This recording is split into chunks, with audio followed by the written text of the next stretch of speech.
Hello students, आज हम आपके लिए लेके आए एक नया चैप्टर जिसका नाम है प्रोबेबिलिटी, जिसको हिंदी में बोला गया है प्रायिकता। सो बेसिकली स्टूडेंट्स, ये प्रोबेबिलिटी या प्रायिकता का सेंस क्या होता है, मीनिंग क्या होता है, आइए समझते हैं। कोई भी चीज़ होने के चांसेस, कोई भी चीज़ होने की उम्मीद की कितना परसेंट है कि वो हो सकता है, कितना नहीं हो सकता है। यानी एक्चुअली हम ये बात करें कि सपोज कीजिए कि आज बारिश होने की उम्मीद या प्रोबेबिलिटी, चांसेस कितने हैं। तो बेसिकली इसी टाइप से हम चांसेस की बात करते हैं। जैसे मान लीजिए सपोज में एक कॉइन है, सिक्का है, जिसको उछाल रहा हूँ, टॉस कर रहा हूँ। तो टॉस करने पे उसका हेड या टेल आने के चांसेस कितने हैं। तो यही है स्टूडेंट्स प्रोबेबिलिटी। जैसे जैसे हम स्टूडेंट्स आगे क्वेश्चंस कवर करते जाएंगे, वैसे वैसे आपको प्रोबेबिलिटी के बारे में ज़्यादा जानकारी होती जाएगी। चलिए अब देखते हैं इसका एक फॉर्मूला। एक्चुअली इस चैप्टर में ये एक ही फॉर्मूला जो सबसे ज़्यादा यूजफुल होगा और आपको ये फॉर्मूला बहुत अच्छे से याद होना चाहिए। तो फॉर्मूला क्या है स्टूडेंट, जैसे कि आपको दिख रहा है यहाँ पे कि probability of event. So event मतलब स्टूडेंट्स क्या होता है कि कोई भी चीज़ जो आप परफॉर्म कर रहे हो, जैसे आप कॉइन उछाल रहे हो, डाइस फेंक रहे हो, या कुछ भी जो भी चीज़ हो रही है बेसिकली, जिसके बारे में उसके होने की हम उम्मीद की बात कर रहे हैं कि होगा कि नहीं होगा, वही हमारा इवेंट होता है। तो यहाँ लिखा है पी ऑफ ई, यानी कि probability of event is equal to number of outcomes favourable to E upon number of all possible outcomes of the experiment. तो चलिए स्टूडेंट्स को समझते हैं कि यहाँ पे जो अपॉन में बोला गया है all possible outcomes of the experiment. तो सबसे पहले आपको समझना होगा कि यहाँ पे आउटकम्स का मतलब क्या है। जैसे मान लीजिए मैं एक कॉइन टॉस कर रहा हूँ, एक सिक्का उछाल रहा हूँ, तो उसमें क्या क्या आने के चांसेस हैं। तो एक हेड आ सकता है या फिर एक टेल आ सकता है। तो बेसिकली हेड एंड टेल जो होगा वो आउटकम्स होगा। सपोज किसी डाइस यानी पासा, जिससे हम लूडो खेलते हैं, उसको फेंकने पे हमको क्या क्या मिल सकता है, क्या क्या आउटकम्स यानी कि उससे रिजल्ट क्या क्या मिल सकता है। वो हो सकता है 1 2 3 4 5 एंड 6। उसके अलावा स्टूडेंट्स और कुछ नहीं हो सकता है। तो वही यहाँ पे पॉसिबल आउटकम्स होंगे टोटल जितने उस एक्सपेरिमेंट में। अब आगे बोला गया है students number of outcomes favourable to E. Favourable का मतलब है जो आपको क्वेश्चन में बोला गया है, जो आप चाह रहे हैं कि वो आना चाहिए। जैसे सपोज कीजिए स्टूडेंट्स, जैसे कोई क्रिकेट मैच होती है तो स्टार्टिंग में टॉस होता है। तो टॉस के टाइम क्या होता है स्टूडेंट्स की, जब टॉस किया जाता है कॉइन, तो उस समय एक कैप्टन सपोज हेड बोलता है। तो अब उस समय जब उन्होंने हेड बोला है तो वो उसके फेवर में जो आउटकम होगा उस समय वो होगा बेसिकली हेड। तो यही है फेवरेबल, यानी कि बेसिकली जो रिक्वायरमेंट्स है फॉर द विनिंग, या जो स्पेशली मैं मेरे स्टूडेंट्स को ये पढ़ाता हूँ जो हमको चाहिए। अगर जो क्वेश्चन है स्टूडेंट्स, अगर हम वो एक्सपेरिमेंट कर रहे हैं कि सपोज हम वहाँ पे हैं और हम कुछ चाह रहे हैं, जैसे सपोज किसी कैप्टन ने हेड बोला तो हम कंसीडर करेंगे कि हम कैप्टन हैं, तो उस समय हमको क्या चाहिए, हमको हेड चाहिए। तो जो हमको चाहिए वो ऊपर रखते हैं और जो टोटल होता है जितने भी पॉसिबल आउटकम्स हैं उसको नीचे रखते हैं। तो इसलिए जो हमको चाहिए वो फेवरेबल है। तो इसलिए फॉर्मूले में number of outcomes favourable to E upon, यहाँ ई जो है वो इवेंट है, इवेंट को नाम दिया गया है E, upon number of all possible outcomes of the experiment. Hindi में इस फॉर्मूले को बोला गया कि ई के अनुकूल परिणाम। अनुकूल परिणाम यानी कि जो हमको चाहिए, जो हमारे लिए बेस्ट है, जिससे हम विन हो सकते हैं, जीत सकते हैं। ओके स्टूडेंट, तो ई के एक इवेंट ई है जिसका नाम दिया गया है कि अनुकूल परिणामों की संख्या बटे प्रयोग के सभी संभव परिणाम की कुल संभव परिणाम क्या हो सकते हैं। चलिए स्टूडेंट्स, एक और कंसेप्ट आपको बता देते हैं।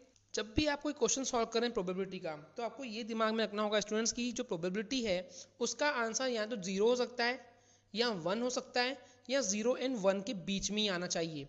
अगर सपोज कीजिए आप एग्जाम में या कहीं पे भी कोई क्वेश्चन सॉल्व कर रहे हैं प्रोबेबिलिटी का, और सपोज कीजिए आपका आंसर जीरो से कम यानी कि निगेटिव में आ रहा है, या वन से ज़्यादा 1.2 1.5 2 5 8 कुछ भी हो सकता है। अगर ऐसा कोई आंसर आ रहा है स्टूडेंट, तो आप समझ जाइएगा कि आपका आंसर जो है वो रॉन्ग हो जाएगा। ऐसा इसलिए हो रहा है क्योंकि आंसर जो है प्रोबेबिलिटी का वो जीरो से वन के बीच में या फिर जीरो या वन हो सकता है। तो चलिए इसको थोड़ा सा कैटेगराइज करते हैं, थोड़ा समझते हैं। अगर स्टूडेंट्स जीरो आ रहा है तो इसको हम बोलते हैं इम्पॉसिबल इवेंट, असंभव, वो हो ही नहीं सकता। जैसे सपोज कीजिए स्टूडेंट्स, मेरे घर के सामने एक रोड है, अगर मैं बोलूँ कि वहाँ से ट्रेन के जाने की प्रोबेबिलिटी कितनी है, दैट इज जीरो, क्योंकि वहाँ पर रेल पटरी बिछी हुई नहीं है। ओके, वहाँ पे रेलवे ट्रैक्स है ही नहीं, तो प्रोबेबिलिटी हो जाएगी जीरो। अगर मैं स्टूडेंट्स ये बोलूँ कि मेरे घर के सामने सपोज कीजिए एक रोड है और वहाँ से जनरली साइकिल्स जाती ही है, cycles, two wheelers, four wheelers, तो मैं ये बोलूँ कि 24 आवर्स में वहाँ से एक साइकिल के गुजरने की प्रोबेबिलिटी कितनी है, तो हो जाएगा फॉर श्योर है कंडीशन कि वहाँ से जो है साइकिल गुजरेगी, बशर्त वो लॉकडाउन का समय नहीं होना चाहिए। ओके स्टूडेंट्स, तो अगर वहाँ से गारंटीड है कि साइकिल जाएगी तो हो जाएगा श्योर इवेंट, यानी कि वहाँ से वो होना ही है, एकदम कंफर्म है वो इवेंट। लेकिन स्टूडेंट्स अगर सपोज कीजिए कि हमको डाउट है कि वो हो भी सकता है और नहीं भी हो सकता है, तो उस समय स्टूडेंट्स हमको जो वैल्यूज़ मिलती है वो 0 से 1 के बीच में, यानी कि 0.1, 0.2, 0.3, 0.4 से 0.9 तक के हमको मिल सकता है। ओके स्टूडेंट्स, आई होप ये आपको क्लियर हो गया होगा। चलिए अब थोड़ा सा एक और कंसेप्ट है इसके तरफ चलते हैं कि सपोज कीजिए स्टूडेंट्स, आपको हमेशा एक चीज़ याद रहना चाहिए कि कोई भी एक एक्सपेरिमेंट हो रहा है, सपोज एक रेस हो रही है, रेस में कोई दो लोग पार्टिसिपेट कर रहे हैं, तो उनमें से सीधी सी बात है स्टूडेंट्स कि कोई एक जीतेगा और एक हारेगा, दोनों तो सेम नहीं हो सकते हैं।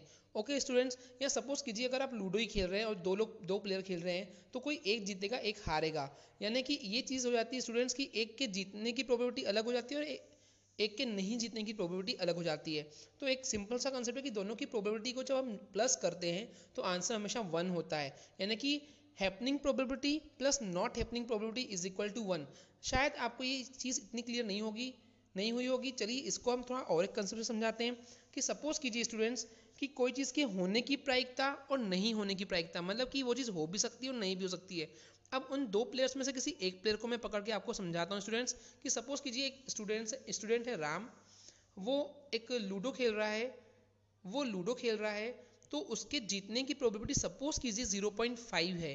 ओके स्टूडेंट्स, तो उसके नहीं जीतने की प्रोबेबिलिटी, यानी कि एक उल्टा बात करें, जो एक चीज़ हो सकती थी अब हम उसके अपोजिट बात करें कि वो नहीं होने की प्रोबेबिलिटी कितनी होगी, तो नहीं होने की प्रोबेबिलिटी जो होगी वो होगी 1 में से माइनस करते हैं। सो इसीलिए एक नया फॉर्मूला आपके सामने लिखा हुआ है P ऑफ ई बार, या आप ई डैश बोल सकते हैं, पर इसको ई बार पढ़ा जाता है। ई बार का मतलब होता है स्टूडेंट्स कि उसके नहीं होने की प्रोबेबिलिटी, उसके नहीं होने के चांसेस इज इक्वल टू, ये फॉर्मूला होता है 1 माइनस प्रोबेबिलिटी ऑफ ई, यानी कि उस इवेंट की होने की प्रोबेबिलिटी। सो आपको ये फॉर्मूला पता होना चाहिए कि अगर कोई चीज़ नहीं होने की प्रोबेबिलिटी की बात कर रहे हैं तो हम इज इक्वल टू करेंगे 1 माइनस पी ऑफ ई, यानी कि उस इवेंट के होने की प्रोबेबिलिटी।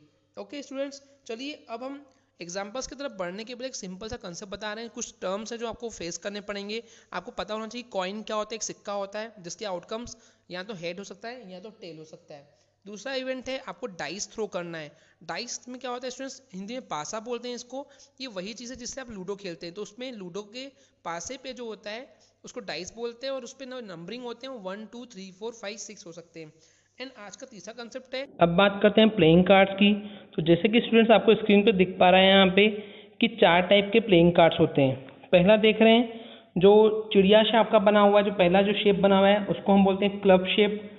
ओके, हिंदी में बोलते हैं चिड़ी शेप। सेकेंड जो है उसको बोलते हैं स्पेड शेप, हिंदी में बोलते हैं पान का पत्ता। थर्ड जो है वो है हार्ट शेप है, दिल का पत्ता। एंड जो लास्ट है वो है डायमंड का शेप, जिसको बोलते हैं ईट।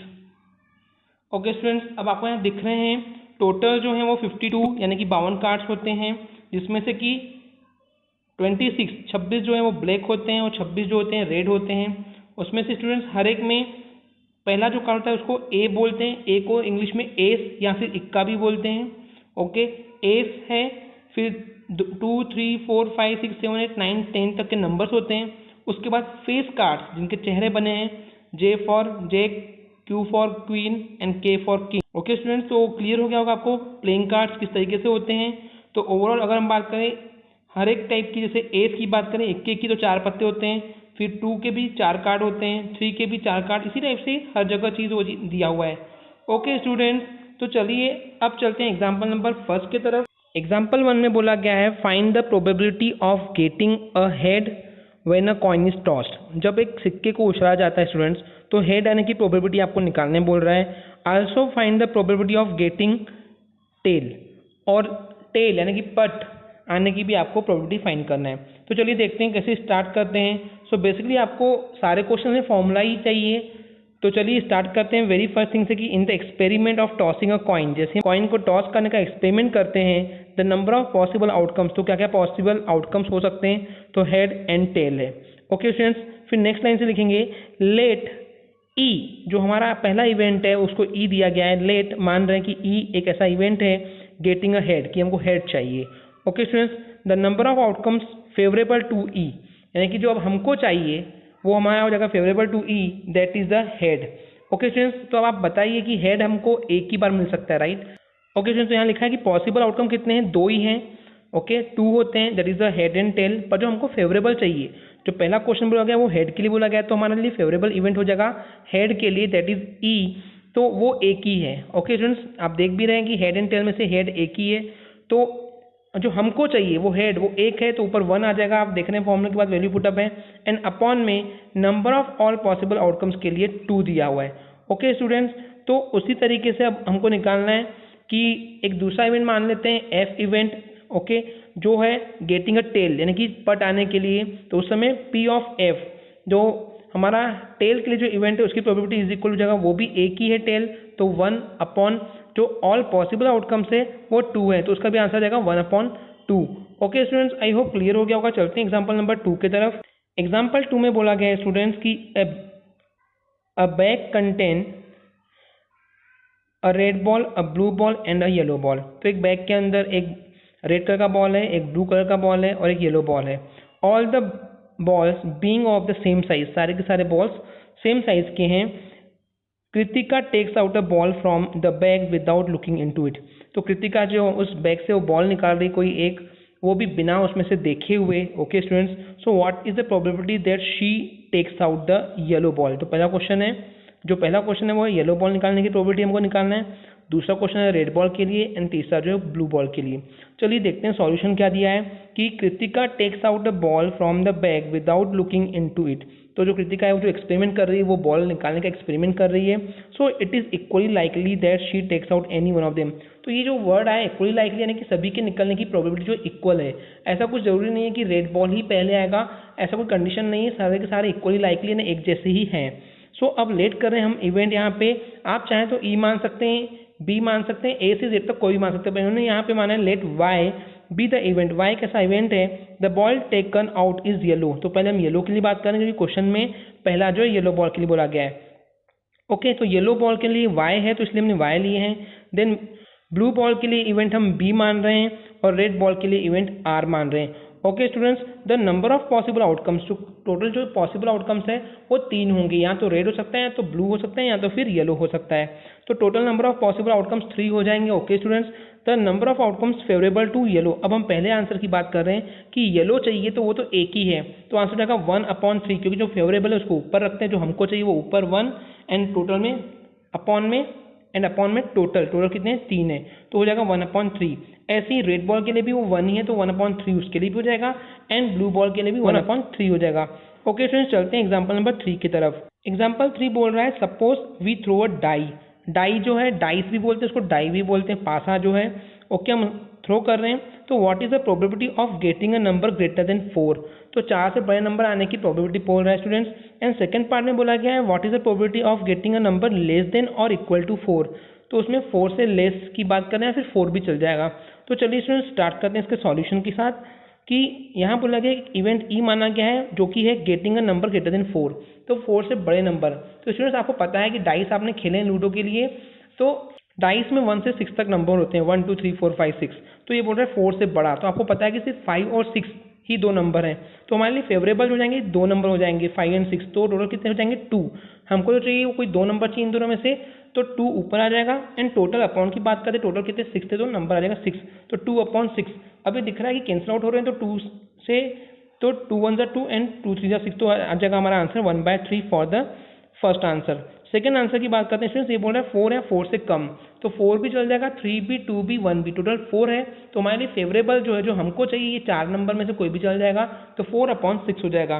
तो ये भी कैंसिल आउट हो रहे हैं कि 2 से, तो 2 2 जा 4 एंड 2 3 जा 6, जो कि हमारा आंसर हो जाएगा। ओके स्टूडेंट्स, तो इस तरीके से हमने एक इवेंट ई ले सकते हैं और एक इवेंट एफ लिया है यहाँ पे, जो कि दूसरे कंडीशन के लिए था। चलिए बढ़ते हैं एग्जाम्पल 4 के लिए। एग्जाम्पल 4 में बोला गया है 1 card is drawn from a well shuffled deck of 52 cards. 52 पत्तों को अच्छे से तरीके से उसको मिक्स किया गया है, फेंटा गया है, और हमको 1 कार्ड, सिर्फ एक ही पत्ता उसमें से निकालना है students. So calculate the probability that the card will, जो आप कार्ड निकाल रहे हैं वो एक एस होगा, एस मतलब इक्का होने की चांसेस।